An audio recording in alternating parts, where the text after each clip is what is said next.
Now, it's telling that the toughest question that Senator Clinton has had about the war in Iraq came from a voter, not the mainstream media. Now, take a look at what they would find if they just dug a little bit deeper into the two sides of Hillary Rodham Clinton.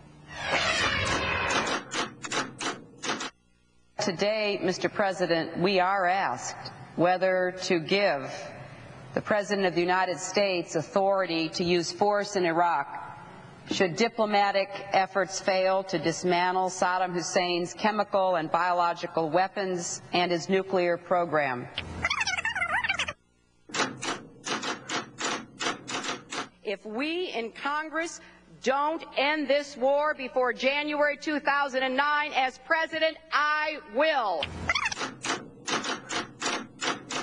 In the 4 years since the inspectors left, intelligence reports show that Saddam Hussein has worked to rebuild his chemical and biological weapons stock, his missile delivery capability, and his nuclear program. He has also given aid, comfort, and sanctuary to terrorists, including al-Qaeda members. The writing is on the wall, and it doesn't say mission accomplished. It says it's time to change course. It is clear, however, that if left unchecked, Saddam Hussein will continue to increase his capacity to wage biological and chemical warfare and will keep trying to develop nuclear weapons. Nearly 4 years ago, our President rushed us into war in Iraq. So it is with conviction that I support this resolution as being in the best interests of our nation. A vote for it is not a vote to rush to war. It is a vote that puts awesome responsibility in the hands of our President. And we say to him, use these powers wisely and as a last resort. And it is a vote that says clearly to Saddam Hussein, this is your last chance. Disarm or be disarmed. If I had been president in October of 2002, I would have never asked for authority to divert our attention from Afghanistan to Iraq, and I certainly would never have started this war. This is a very difficult vote.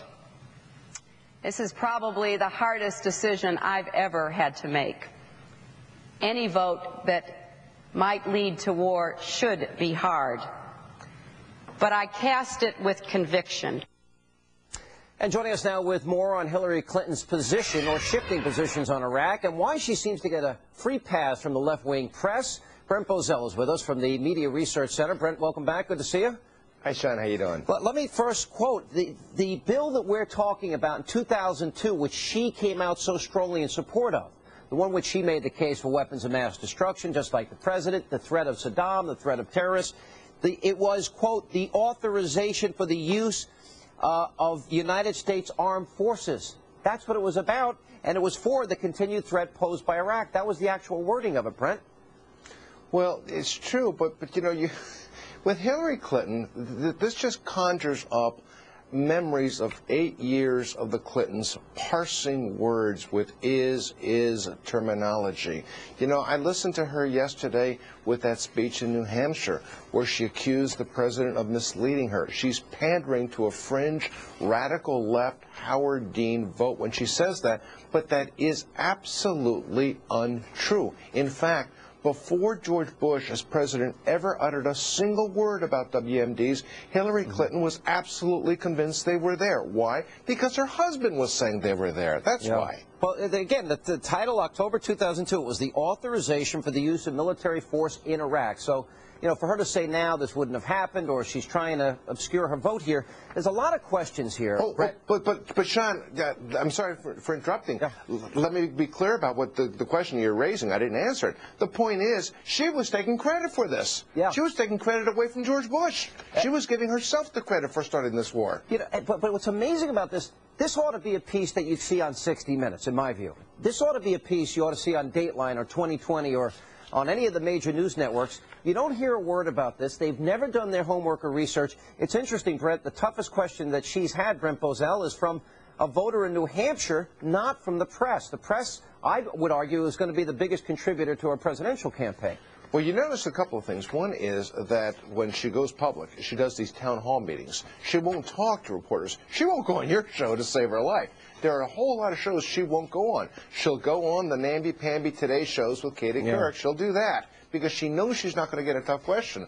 But she'll do these controlled forums, and this has been her M.O. going back to her 2000 campaign, not keeping herself away from reporters who might ask her tough questions. Brent, it even got this sinister. I mean, when you really think about it, she's making John Kerry look like a principled politician, you know, in terms of his flipping and flopping and flailing.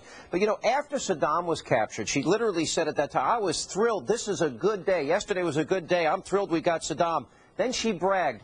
I was one who supported President Bush and supported giving him the authority to use force against Saddam. I believe that was the right vote. It seems that she'll only say what the polls are giving in that given moment. It seems to be very revealing to me, and that ought to be something I think ought to be revealed to the American people. It doesn't seem like they're being served well in terms of information.